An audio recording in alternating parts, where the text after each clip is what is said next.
बहरे तलब, जब तक कोई बहरे तलब में ना डूबे मकसद हयात को नहीं पा सकता। मैंने तलब होनी चाहिए और तलब का समुंदर में उसको डूबना होगा। जब तक कोई हक का मुतलासी ना बने वो जिंदगी के कुफ्ल को नहीं तोड़ सकता, यानी जिंदगी के ताला को नहीं तोड़ सकता। तलाश की जरूरत है। इल्म मार्फत का चश्मा प्यासों के लिए है। ऐसा नहीं है कि हर कोई को मिल जाएगा, ऐसा नहीं है कि मजलिस में बैठने से पा लीजिएगा, नहीं, जो जिसकी प्यास में होगा। जैसे हमको जिस चीज की तलाश होगी हम तो वही करेंगे ना। आज आप लोगों को किसी चीज की प्यास थी तभी ना आप इतने जो है भस्मासुर के रैली को होकर के जो है क्रॉस करके आ गए। लाइन नहीं था फिर भी आ गए और बैठ गए रात भर। क्या लाया ये कौन सा चीज है जो हम लोगों को लाके बिठा दिया यहाँ पर छोटे से कमरे में? प्यास, चाहत। दादा हुजूर कहते हैं कि वही तो जरूरत है, वही चाहिए, वही प्यास और वही बहरे तलब की जरूरत है इस रास्ते में, तभी होगा। ऐसा नहीं कि तलब होगी जन्नत की और पहुंचोगे मौला तरफ से, नहीं होगा। माने तलब होगी दुनिया की और मिलेगा तुमको दिन, ऐसा भी नहीं होगा। माने जिस चीज की तुमको तलब होगी, उसकी जिसकी प्यास होगी, वही तुमको खींच के वहां ले जाएगा और तभी तुम उस चीज को हासिल कर सकते है ना भाई। तो इल्म मार्फत का चश्मा प्यासों के लिए भाई। जब कोई उसका सौदाई बन जाता है, यानी उसके दिलो दिमाग में एक सौदा, एक तलब पैदा होता है, यानी जहन उसका दिल से पूछता है कि तेरी इस जिंदगी का मकसद और इस हयात का हुसूल क्या है। बस वो दीवाना वार राह हक के तरफ कदम बढ़ाता है और उसका सच्चा जुस्तजू उसे वहां तक पहुंचा देता है। जुस्तजू पहुंचा देता है, जुस्तजू जिसकी जो होती है वहां उसको लेके जाता है जहाँ हम नहीं बल्कि तू होता है। हाँ, आप देखिए कैसा बात बीच बीच में बोल देते हैं। जब जुस्तजू सच्ची होती है, जब आपको वहां तक लेके जाता है तो फिर हम नहीं तू होता है जी। फिर मैं तू मैं क्या था बाहर से डूब जाता है। तू मैं तू तू मैं क्या था समुन्द्र में गर्क हो जाता है। जिंदगी का एक एक बंद, एक एक असरार खुलता चला जाता है। जिंदगी का एक एक भेद खुलता चला जाता है और वो मकसद हयात के जानिब आहिस्ता आहिस्ता मंजिल ब मंजिल चलता पड़ता है। बिल आखिर एक दिन वो अपने मंजिल मकसूद पर जा पहुंचता है, पहुंच जाता है। चलते रहिएगा तब न पहुंचेगा, रुकने से थोड़ी पहुंचेगा। एक आदमी हमसे पूछते हैं कि राय सुलूक क्या है। हम कहा भाई राय सुलूक पर तो हमने बना के रख दिया है वीडियो, है नसाबे सलूक, तो उसको देखिए ना। नहीं बताया, आप बताइए राय सुलूक क्या है। वही राय सुलूक है।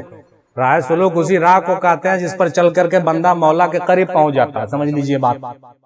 जिस रास्ते पर चल करके बंदा मौला तक पहुंच जाता है उसी को राय सुलूक कहते हैं। जिस रास्ते पर चल करके बंदा अपने मफाद तक पहुंच जाए उसको राय सुलूक नहीं कहते। जिस रास्ते पर चल करके बंदा पगड़ी बांध के बैठ जाए उसको राय सुलूक नहीं कहते।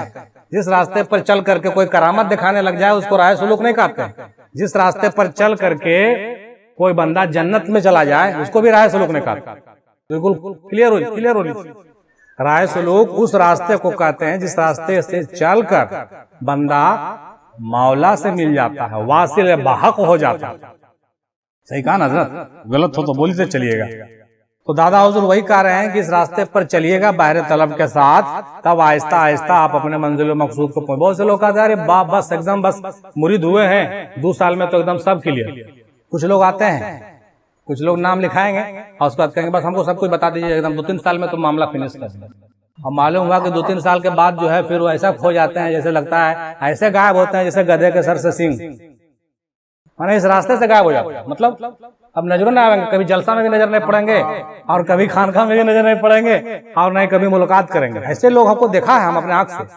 तो इसका मतलब वो बहुत फॉरवर्ड, बहुत तेज तरार रास्ता वाले थे। तो वैसा नहीं, खरगोश के चाल से चलिएगा नहीं पहुंचिएगा, कहीं न कहीं सो जाइएगा। कछुआ के चाल से चलते रहिए। और अरे भाई 70 साल लगा है लोगों को, क्या जरूरत अगर हम गलत कर रहे हो तो। राह सुलूक में चलने वाले लोग 70 साल में मंजिल को पहुंचे। कुछ लोग 40 साल, कुछ लोग 20 साल। कुछ लोगों ने बहुत क्रेडिट लिया, कहा कि मैं तो 2 ही साल में कर दूंगा। कहा कि नहीं होगा। कहा कि काम करो, हम जैसे कहेंगे वैसे करोगे? तो कहा कि हाँ बोलिए ना करेंगे। एक काम करो, तो इतने बड़े मौलाना हो ना, मैं कदे जाओ वहां से जाम उठा के माथा पर लेके आओ, होगा? बोलना है हुजूरी तो नहीं होगा, है तो नहीं होगा तो फिर वो भी नहीं होगा, जाइए। जब तक आप पूरी तरह से मलामत से नहीं गुजर जाइएगा, जब तक आप राह सुलूक इन गड्ढों से नहीं गुजर जाइएगा, तब तक बोलने से काम नहीं चलेगा और चलते रहना होगा भाई। यही बात यहाँ पर हम कोट करते चल रहे हैं। इसलिए दादा हुजूर कह रहे हैं, ऐ मुतलाशी हक, ऐ शराब इबादत के प्यासे, पहले अपने आप को सौदाई बना फिर सौदा कर। सौदाई तो बनाइए तब सौदा कीजिए। जब सर में सौदा ही ना हो तो क्या खरीदेगा, क्या खरीदेगा हैं? जब सर में सौदा ही ना हो तो क्या खरीदेगा, क्या खरीदिएगा? कुछ खरीदने के लिए कुछ देना भी पड़ता है, ऐसा नहीं कि थोड़ा फोकट में मिल जाएगा। हैं? फोकट में मिलता है जी? नहीं मिलता। तो बचपन में रिश्ता था मामा भांजा वाला, बहुत मजेदार। बोल गया, अच्छा मामू मामू मामू मामू, हमको तो आप जानिए रहे हैं, आप ही का हिस्सा मेरे पास है, मेरा हिस्सा आपके पास है, आप हमको अता कर दीजिए ना। कायल हमको झूठा परेशान करते हैं, हमको अता कर न दीजिए। बोला कि अता तो कर सकते हैं लेकिन करेंगे नहीं, क्योंकि जो चीज फोकट में मिलती है उसकी कोई वकार और उसकी वैल्यू नहीं होती। कहा कि एक काम करो, पहले तुम ये काम कर, क्या वो बार कुछ काम करवाया उन्होंने, कराया ना जी, कुछ काम करवाया, क्या करवाया? कहा कि एक काम करो, गदागरी करो, कुछ मांगो।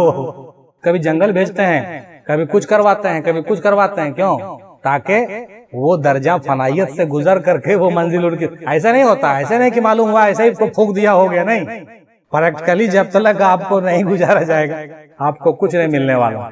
यही बात हजरत शिबली रहमतुल्लाह अलैह के लिए भी आता है। उनके पीर ने भी यही काम कहा है। क्या कहा? यही कहा, जाओ भीख मांग करके आना और जितना भीख मिलेगा सब लाके यहाँ जमा कर देना। अच्छा तुम तो बहुत बड़े अफसर हो, तुमको तो सोचने कि अरे बाप हम तो इतने बड़े अफसर हैं, हमको जहाँ जाएंगे वहाँ सब मोटा मोटा चेक दे देगा काट कर। मालूम है शुरू में कह रहे भाई मैं तो ये हूँ पोस्ट वाला था, अरे भाई लो पैसा, सब फटाफट दिया डर। दूसरे दिन कोई नहीं दिया, तीसरे दिन कोई पूछे नहीं, चौथे दिन तो एकदम सब धुतकार दिया। आए वापस, बोला डिब्बा खाली है, क्या बात है शिबली, इतने बड़े पोस्ट वाले थे, बहुत बड़े ऑफिसर थे तुम अपने एरिया के, क्या बात? कल हुजूर नहीं कोई देता है भीख। आगे समझ में आ गया तुम्हारी औकात क्या है, तुम्हारी औकात समझ में आ गया क्या औकात है। बस यही तो समझाना था तुमको। अब हम जो रियाजत देते हैं अब करो तो काम करेगा। कहने का मतलब क्या हुआ, इतना आसान नहीं है, इतना आसान नहीं है राह हक में चल जाना कि जैसे आग के भट्ठी में हो पिघल जाए। और कोई आदमी ऐसे दावा ठोक दे तो नहीं हो सकता। अब आगे देखते हैं। ऐ मुतलाशी हक, ऐ शराब इबादत के प्यासे, पहले अपने आप को सौदाई बना फिर सौदा कर। जब सर में सौदा ही ना होगा तो क्या खरीदेगा इस बाजार मोहम्मदी में। बाजार मोहम्मदी है भाई, यहाँ वो सब कुछ है जो कुछ तेरे तलब को चाहिए। अगर तू प्यासा है तो आ और अपने प्यास शराब हक से बुझा ले। इस आर्जी जिंदगी का हुसूल एक हकीकी जिंदगी है, इस फानी वजूद का हासिल है गैर फानी वजूद है जिसे कभी फना नहीं है। हाँ, और अपने आप को गैर फानी बना, वो तेरे लिए है। अगर तू उसके लिए हो सके तो हुसूल फल के लिए है तो उसका तलब है, हुसूल फल के लिए है तो उसका तलब है। तलब करेगा तभी वो फल मिलेगा, वरना वो फल मिलने वाला नहीं।